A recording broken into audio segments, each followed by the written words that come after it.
We all sat in silence while the tall, thin man made his way to the front of the cabin before sliding the door open and leaving our sight. Occasionally, one kid would glance at another before cutting their eyes back to the world that was now swiftly moving beside us. The train made little noise as it traversed the tracks that seemed invisible to the occasional bystander or driver behind the wheel of one car or another. It felt like we would just pass right through any obstacle that may drift in front of the speeding rail car, as though we existed now in a separate plane of existence. I briefly considered the notion that I had died, and I was now being transported to whatever realm awaited me in the afterlife. But it was more of a fleeting thought, mixed with a grain of denial. As I stared out the window to see the row of houses give way to a snowy and empty expanse, I became aware of the sweat that had begun to drip from my brow.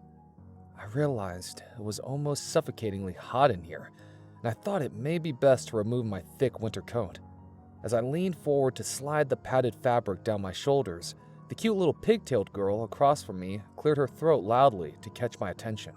She shook her head violently, whispering, "Don't." "Why not?" I asked. "It's so hot in here." "Shh," one of the gingers echoed from up front. "What the hell?" I asked, darting my eyes between the other occupants of the train car.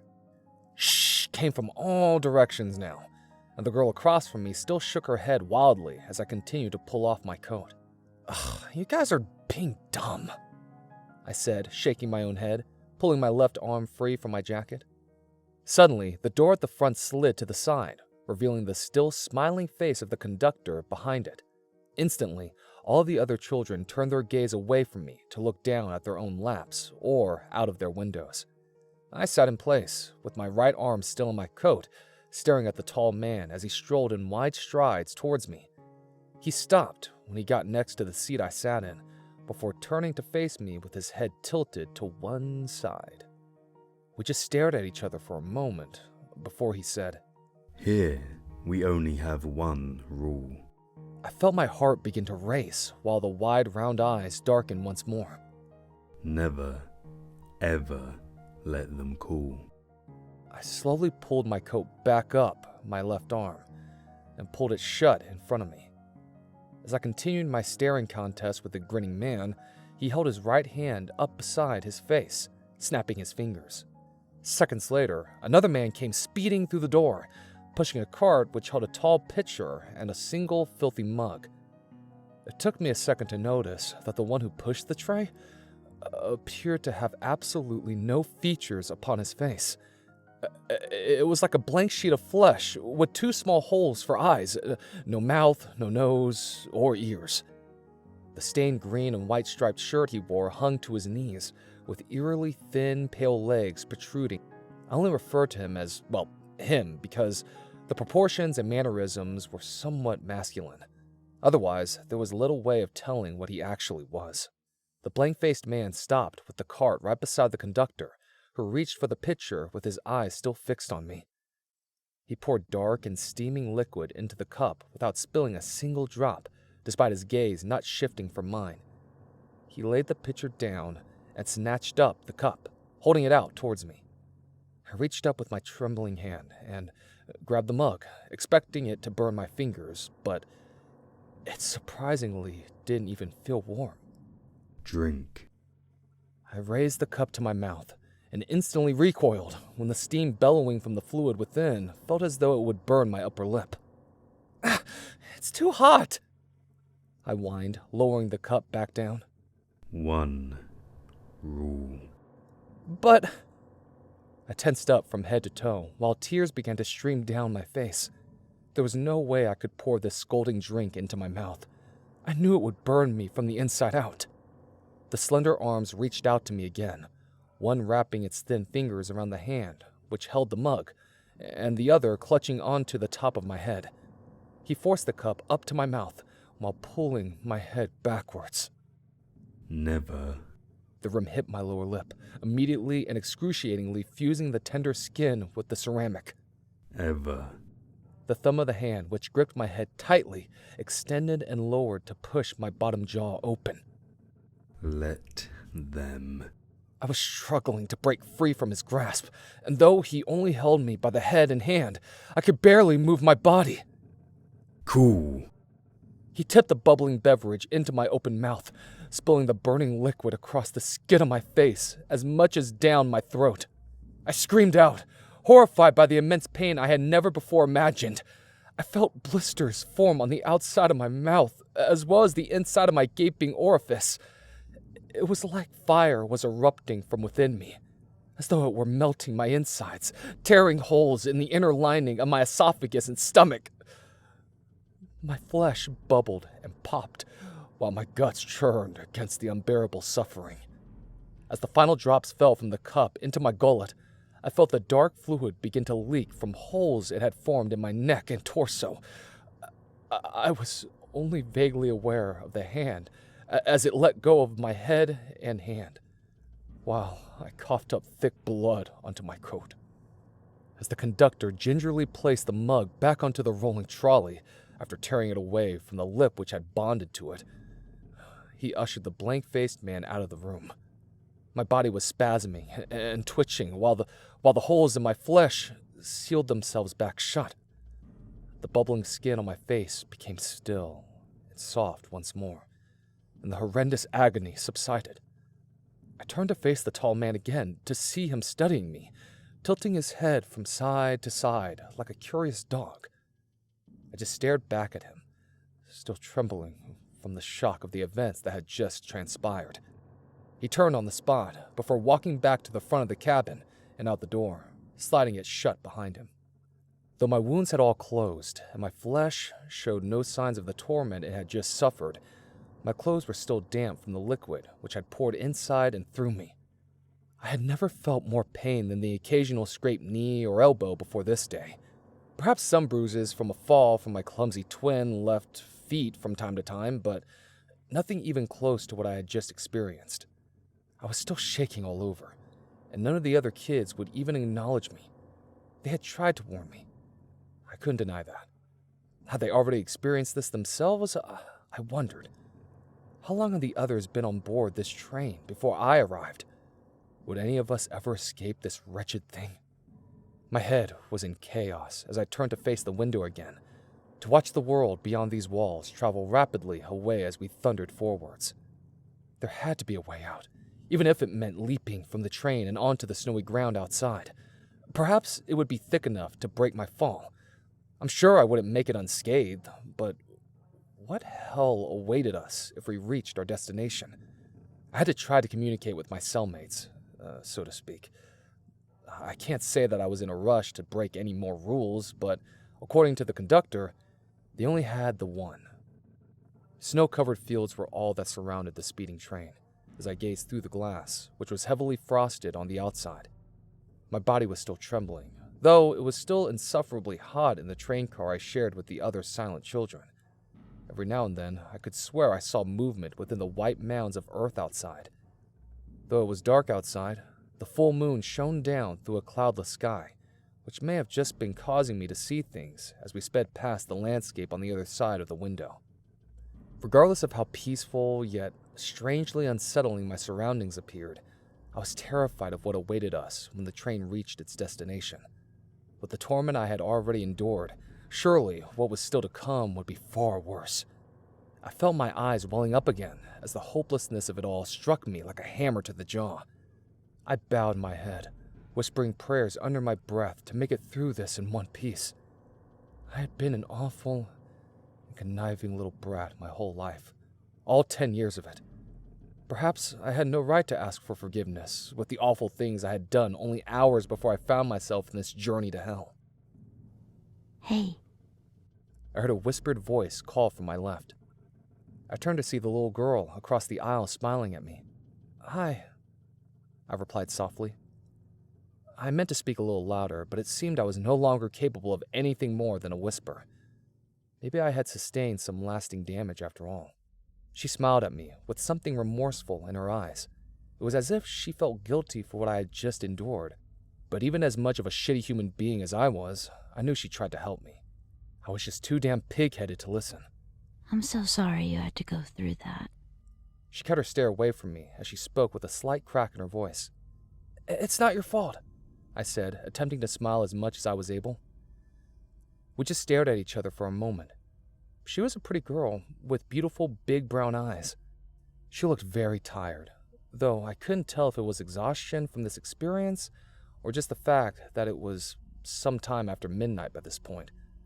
I was still very young and hadn't really taken the time to appreciate the opposite sex just yet, but I found myself quite taken with her, which caused my face to flush and cut my eyes away from her in embarrassment. I'm Sophie, she whispered. I couldn't tell if she was keeping her voice low in hopes of avoiding alerting our guest, or if she may have been forced to ingest the acid-like concoction herself. "Mikey," I replied, still feeling incredibly shy. Will you shut the hell up? The boy in the round glasses called out in an aggravated whisper. You're gonna get us all in trouble if you don't stop. His neck was craned around the edge of his seat to look at me, and his brow formed a scowl not unlike the one my father had shown me earlier that day. It mildly annoyed me that he was seemingly only directing his rage at me when I was not alone in the conversation I was having, but I could still understand where he was coming from. God knows what the other members of this small group had gone through before I boarded. I just nodded at the angry kid before giving Sophie a guilty smile and a shrug. The boy turned back to face away from me again, while I still gazed at the little girl on the seat beside mine. We locked eyes for a few moments, and I was surprised the experience didn't make me feel more uncomfortable. There was something peaceful about her, which helped my scattered mind regain a more composed state. That was, however, before the door slid open again. "Tickets, please," the conductor said as he strolled up to the red-haired kids up front. I don't have a ticket, sir. The boy replied, stammering to get the words out. "I beg to differ, young man," the tall man said as he snatched the right hand of the child up. The boy yelped when the man whipped a large ticket puncher out of his pocket. In one quick motion, he slid the kid's hand into the device and punched a hole right through the center of his palm. He cried out in pain as blood spurted from the wound onto his shirt and tears spilled down his face. The little girl beside him tried to struggle against the thin man in the dark red suit when he wrapped his long fingers around her wrist, but he was far stronger than she was. As much as she fought to pull her hand away from him, he still managed to poke a fresh hole into her flesh, just as he had her brother. I tensed up and began hyperventilating as I watched the blood trickle onto the carpet, while the conductor made his way to the kid with the round glasses, leaving the two still sobbing behind him.